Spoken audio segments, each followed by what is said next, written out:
I don't consider myself in the category of people who have already made it, so I thought, taking stock of my situation, what could I do for a talk, and very much about someone who's trying to make it, someone who's in the trenches. So Parsel.me, that's exactly what we're doing. We're almost 2 years in.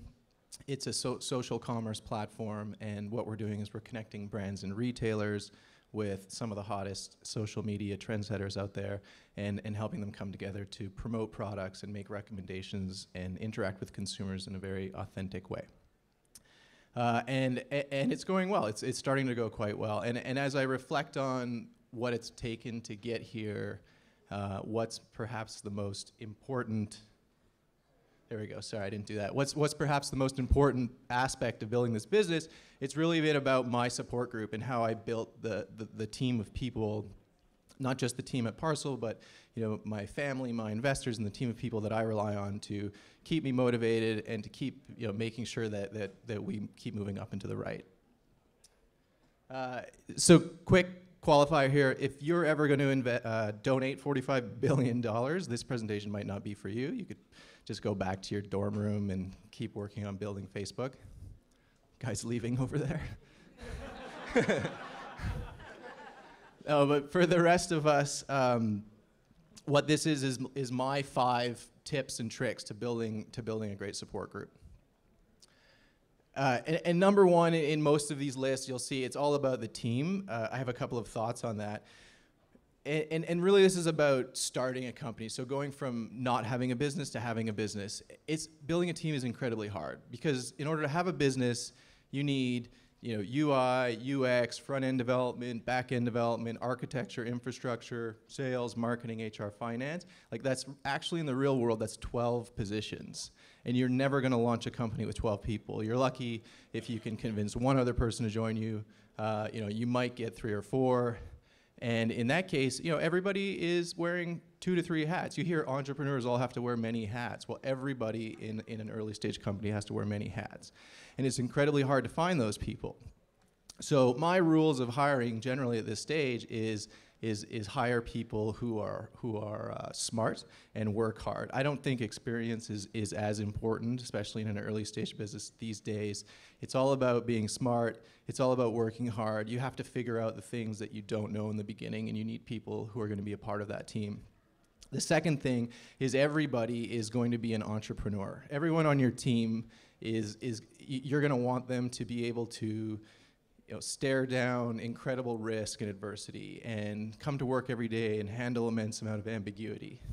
And this is the team that you're going to need as a support group. Second thing, I did this, I was hoping for some awes, but it's more about taking making personal decisions that apply a healthy amount of pressure to you. And my advice here is quit your job, change your LinkedIn status, get married, have a kid. Don't delay these sorts of decisions because they all help you out along the way. Take an investment from a friend. You're going to have to stare at this person every day for the rest of your life. And you don't want to lose that guy's money, right? You want to be a hero and make that person's money. So don't be afraid to commit wholeheartedly to building this business. The next is actually interesting. An incredible amount of support for me or my investors. First point is, if you're in an early stage business, don't feel like you have to take investment. In fact, delaying it is often better. There's never a better time to double the valuation of your business than when you're first starting out, so delay that negotiation. Secondly, think hard about the people you do allow into your business as investors, because once you take that first round of money, it's very likely you're going to have to see that person 3, 4, 5 times a year, every month for the rest of your life. And you're also going to have to probably ask them for more money. So make sure they're so make sure they're on the right-hand side, okay? Very helpful, don't require that much time. Last thing is, follow a few of the good leaders. These have been the most helpful for me. The hard thing about Hard Things is probably the best read. It's almost a playbook on how to run a company and how to handle difficult situations. Read Fred Wilson's blog, very insightful. Don't spend your time surfing the net, reading Medium, Reddit, forwarding links around. It's just generally not that helpful. So these are my advice. And then lastly, I think I'm within time. And this is really important in my mind, is create a peer network. So, thank you.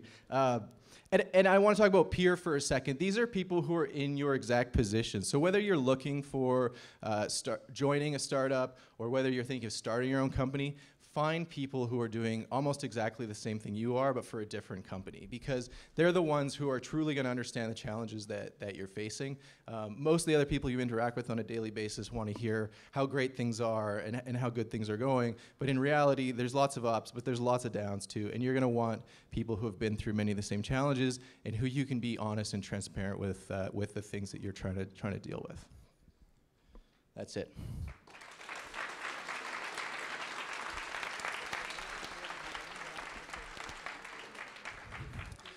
Two questions. I answered them all. One over here. Standing up?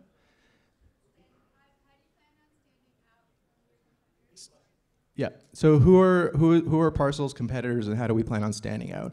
We think of two big competitors in this space, and there's another answer too, which is that because we're in digital media, like our competitors are Facebook and Google and the people who are competing for media budgets, but like that's just way too far off. We don't really think about them as direct competitors, but more specifically, we think of a company called Reward Style and another company called Polyvore. And what Parcel is really a mixture of these two things. So Polyvore is very much a consumer-facing product, and Polyvore is a toolkit for bloggers to monetize their content.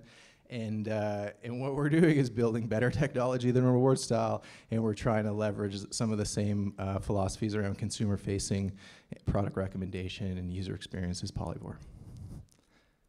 Next question. Alex has got one.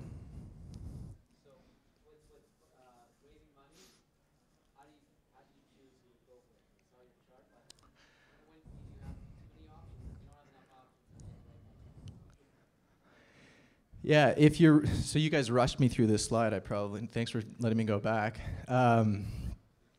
Liz, I think really it depends on the stage you're at, and if you, like I said, if you can avoid raising money, do it.